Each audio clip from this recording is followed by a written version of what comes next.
What's up, y'all? It's Nifty Q. This is Gifted. We're back at it Monday, September 18th. Hopefully you touch some grass this weekend. Let's get it. Yeah, let's heckin' get it, Q. We're back, of course, with the Daily Rehash, which is where we bring you the top 10 stories from Web3 from the last 24 hours, and we try and do it in under 10 minutes. So let's do it, Q. What's number one? What is on deck? This actually just broke about an hour ago. SEC seeking urgent need to inspect Binance US and its custody of customer assets. So the company behind Binance, BAM, is currently being investigated. They're basically saying there's some shady dealings with the filings and what's being had with their assets on the back end. This comes after a majority of the executive team actually left. You can see down here, we covered this actually 2 weeks ago. CEO Brian Schroeder, Krishna, head of legal, and Sydney Majalia, chief risk officer at Binance US, also left last week. So that's a pretty big piece of news. Obviously, we're getting a lot of FUD here in the last week regarding the SEC. I think you should keep in mind Binance US has like 5% of the total volume of what Binance actually does on the daily. The non-US based part of the exchange is way more. Yeah, but with a lot of high profile departures, a lot of times there is fire where there's smoke in crypto. So this is developing. We'll keep following it. But thanks for sharing that. And on to the next one, another not so positive headline that we're leading off with. We usually try and start with positivity. I don't know what we're doing on today's rehash, but Mark Cuban, the famous billionaire technologist, was, I hate using the word hacked. He wasn't hacked. He was phished. Let's say that for almost $1 million. He basically clicked a link that he shouldn't have. It's a story as old as time, and another unfortunate headline that's making its way out there to the normies. So if your grandma hasn't texted you about this one yet, don't be surprised when she does. Yeah, so he actually was able to recover, I think, $2 million worth of assets as well. So he got off a little bit clean when it comes to his whole entire portfolio there. But he downloaded a fake MetaMask as well that had some quote unquote shit in it. So yeah, that's a quote, direct quote. Literal direct quote from Mark Cuban. All right, next story here. All right, so Blau kicked off a little bit of a slow weekend for Friendtech. You can see because people will ask, just offboarded Friendtech after understanding more of the risks. He went on to say that he would donate ETH that he made on the platform to a charity. Most people are saying, hey, look, this guy has, he's had some issues with Royal as well when it comes to the regulations and regulatory rules around crypto and blockchain. So most people are unaffected by this. I think, long term, Friendtech still has to figure that out. The damn app rolled out calling it shares instead of keys. So I think they will eventually come under some sort of scrutiny. But yeah, Blau in the meantime has said sayonara. Some people are actually trading this news too. They're trying to buy the dip on Blau. Yeah. One of the downsides of the app right now is there's just no way to delete your profiles anyway. So of course his keys are still out there being traded, and degens are going to do what degens do. Does he have some kind of additional inside info about it, or is he just, a higher profile target than a lot of us probably are? Remains to be seen still. But, question is, are you taking this as concerning to you? Is it stopping anybody? Doesn't seem like most people are fazed by it right now. I don't think most of us are going to have big issues, but maybe some of the bigger profile influencers that have a lot of money trading might actually. So, fair, but something to keep paying attention to. And with the next story, this one is positive. This is a big W. Zynga's Sugartown Oras, which was a free mint that happened last week and sold out. It's already up over 0.04 ETH.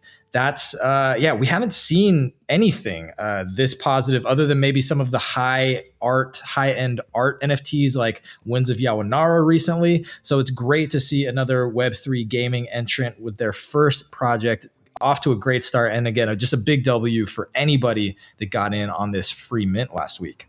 Yeah, Winds of Yawanawa. I have been saying that. I have been saying that incorrectly. You know what?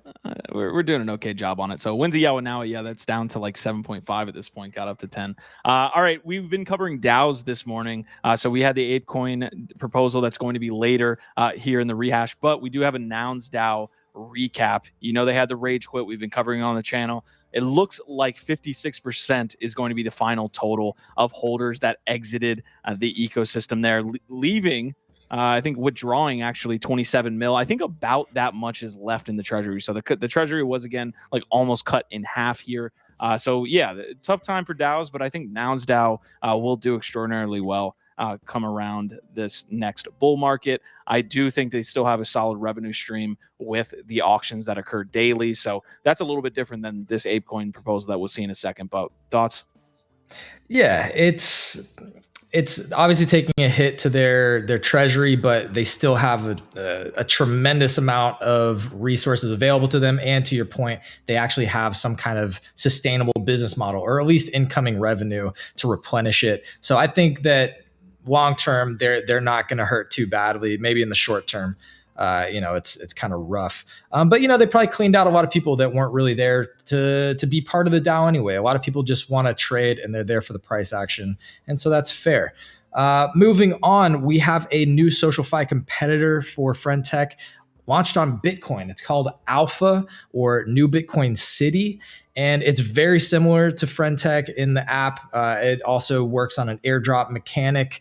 I don't know. I mean, I guess the big question is, does this have any legs, or does FriendTech's first mover advantage already, is it too strong? Is there too much of a barrier for something like this to really compete with it? Yeah, I'd like to find the actual data here on New Bitcoin City. I do think that the FriendTech lead here when they came out as first mover is going to be too much to overcome. But, I think you made the point earlier this morning that anything that comes out on Ethereum at this point is kind of being recycled or like rethought about on the Bitcoin blockchain as well. We saw it with ordinals and NFTs there, and we saw it a couple different ways. So yeah, just kind of innovating there over there on the Bitcoin blockchain to see if anything sticks. I don't think it's going to compete with FriendTech by any means. All right, I do have the next piece here. This is going to be Machi's proposal. It went live again September 14th. Currently, the last time we talked to you guys, it was actually a majority were against the proposal. Now you see 5.5 million ape are for. So we'll continue to watch this. This has 2 more days here, almost 48 plus hours left on this one. It definitely contentious within the community. It's bringing up a lot of questions about the ApeCoin DAO as well. A lot of people are saying, hey, how could something like this be passed? A lot of that has to do with the negative sentiment concerning Machi. So, we'll kind of come back tomorrow and give you an update there, and we'll be closer to seeing that result. Yeah, it's an interesting question whether it would have a better chance of passing if he was associated with it or not, or maybe it actually does have a better chance because of how high profile he is. For better or for worse, he is a very influential figure within NFTs and also globally. He also has a massive following in China since he's an Asia-based collector and trader. And this AIP, this proposal has massive implications for the NFT space, not just within the ApeCoin or Bored Ape ecosystem. So we will continue to follow up on that. And here is story number 8. A rare zombie CryptoPunk has sold for the first time in over 2 months for 420 ETH.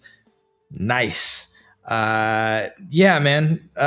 Despite the terrible market, you still see things like this happening, which is good news.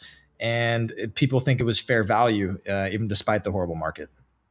All right, I've got FriendTech, another piece of FriendTech news. So I've been diving in and I actually saw this. So like an anecdote here, a lot of this 3-3 meta is playing out on the ground level. So basically somebody joining and saying, hey, I'll buy your key if you buy mine. It's definitely adding a lot of liquidity and volume into the ecosystem, essentially, driving up key prices and all these different things. But you do have to wonder, what is the end result of that? Again, you buy my key, I buy your key until one of us dumps, and then what happens? So right now, the 3-3 meta is definitely playing out, and I see it in real time. And they've actually added a bunch of different discovery tools for people that aren't dumping other people's coins.